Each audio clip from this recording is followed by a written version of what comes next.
मुख्तलिफ चीजों को ये बहाना बनाते हैं हुक्मरानों को जलील करने या उनको काफिर वगैरह करा देने का। तो अल्लाह ताला का ये फरमान ये लोग लेकर आते हैं। पहले भी लाते थे गुमराह लोग, खवारिज जो निकलते थे कि वमन लम यहकुम बिमा अंज़लल्लाहु फउलाइका हुमुल काफिरून, सूरह माइदा में, जो अल्लाह के नाजिल करदा के मुताबिक फैसले नहीं करता यही लोग काफिर हैं। हालांकि ये जो आयत है, अब्दुल्लाह बिन अब्बास रज़ियल्लाहु अन्हुमा फरमाते हैं कि इससे मुराद जो है कुफ्रुन दूना कुफ्रिन, बड़े कुफ्र से एक छोटा कुफ्र होता है, कुफ्र असगर, वो मुराद है जिससे इंसान गुनहगार होता है और दीन इस्लाम से खारिज नहीं होता है। डर है कि वो आगे कुफ्र तक पहुंच सकता है।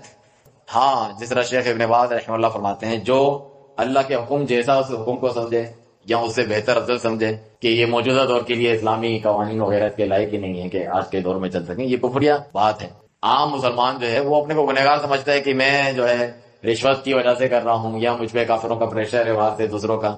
ये तो नहीं कि वो उन्होंने कहा कि अल्लाह के नाजिल करदा कुरान सही नहीं है, सुन्नत सही नहीं है, हम मानते ही नहीं।